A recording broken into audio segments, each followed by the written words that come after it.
Shalom, kita bertemu kembali dalam sesi pertemuan bagi mendengar perkongsian firman Tuhan pada kali ini.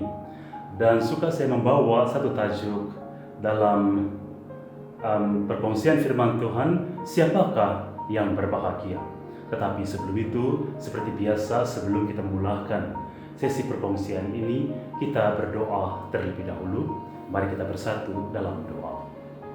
Ya Allah Bapa kami yang sedang bersemayam dalam kerajaan surga, terima kasih Tuhan Engkau menyertai kami dalam acara-acara pelayanan, sekalipun dunia sedang bergolak dengan serangan penyakit di seluruh dunia, tetapi kami bersukacita karena peluang kesempatan untuk mempelajari firman-Mu, berkongsi firman Tuhan sentiasa saja ada dalam ruang-ruang kehidupan kami yang Engkau berikan.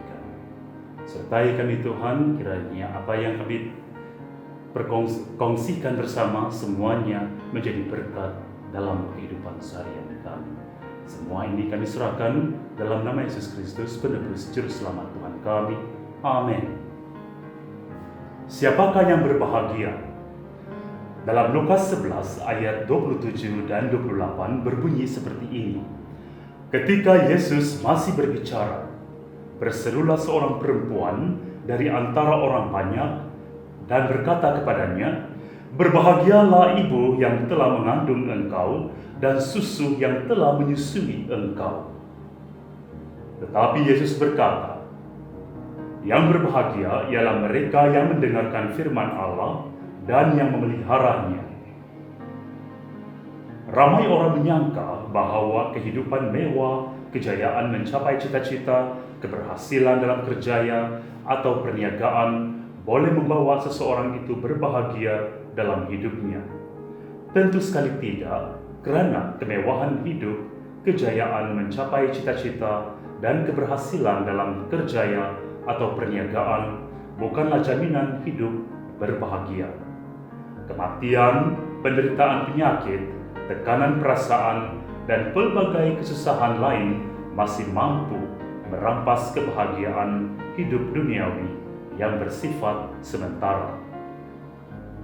Sejak kecil sehingga dewasa, umat Kristen sudah mendengar firman Tuhan sebanyak beratus-ratus kali, bahkan juga sudah beribu-ribu kali kita mendengar firman Tuhan. Selain mendengar, sebahagian besar umat Tuhan pasti sudah menghabiskan pembacaan Alkitab bermula dari buku Kejadian sehinggalah pada buku Wahyu. Malahan ada juga yang sudah berulang kali menyelesaikan pembacaannya, dan tidak kurang juga mereka yang mampu menghafal firman Tuhan. Dalam perumpamaan tentang seorang penabur, Yesus menjelaskan bahwa benih yang ditaburkan di tanah yang baik adalah orang yang mendengar firman, lalu mengerti akan firman itu. Dalam Matius 13 ayat 23. Kebanyakan umat Kristen masa kini mendengar firman Tuhan, tetapi tidak memperhatikan dengan teliti maksud firman tersebut dan juga gagal menyelidik firman tersebut secara mendalam. Sekiranya kita tidak meneliti secara terperinci atau gagal menyelidiki secara mendalam akan maksud sebenar firman Tuhan, maka bagaimanakah iman kita boleh bertumbuh di hadapan Tuhan? Bukankah Alkitab berkata, iman timbul dari pendengaran dan pendengaran oleh firman Kristus? Dalam Roma 10 ayat 17.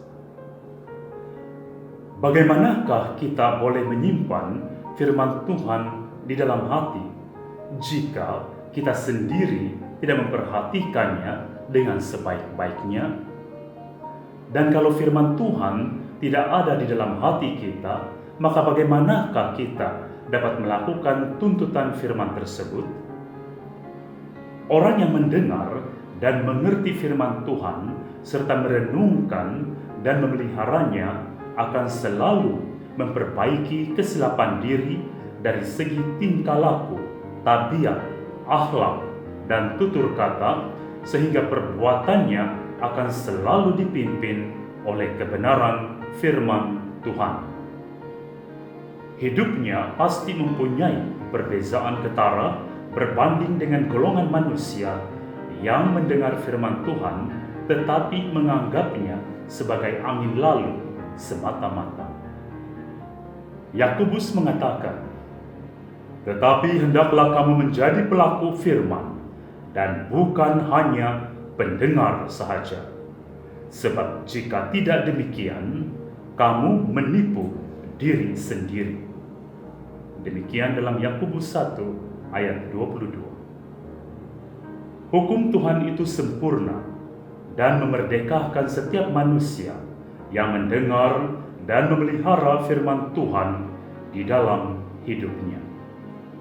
Demikianlah berakhirnya perkongsian firman Tuhan pada kali ini. Mudah-mudahan kita bukan hanya mendengar, tetapi juga memelihara firman Tuhan sehingga kita disebut orang-orang yang berbahagia. Dengan itu kita akhiri sesi perkongsian ini dengan doa. Sekali lagi, mari kita bersatu dalam doa. Allah Bapa kami yang sedang bersemayam dalam kerajaan surga, terima kasih masa yang indah Engkau berikan kepada kami bagaimana menjadi golongan manusia yang berbahagia. Kami sadar bahwa kebahagiaan bukannya datang daripada harta benda, bukannya juga datang daripada kehidupan mewah, bukan juga datang dalam kejayaan kehidupan kami, sama ada dari segi perusahaan, usaha-usaha kami, kerjaya kami, perniagaan kami. Kami berharap agar kami hidup berbahagia.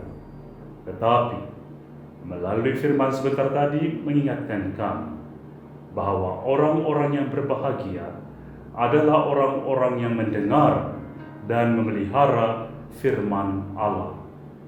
Kiranya itu menjadi peringatan buat kami agar kami dapat menghadapi kehidupan dengan lebih penuh keyakinan dan keteguhan iman. Semua ini kami serahkan dalam nama Yesus Kristus, penebus juru selamat Tuhan kami. Amin. Shalom. Sekian dan terima kasih.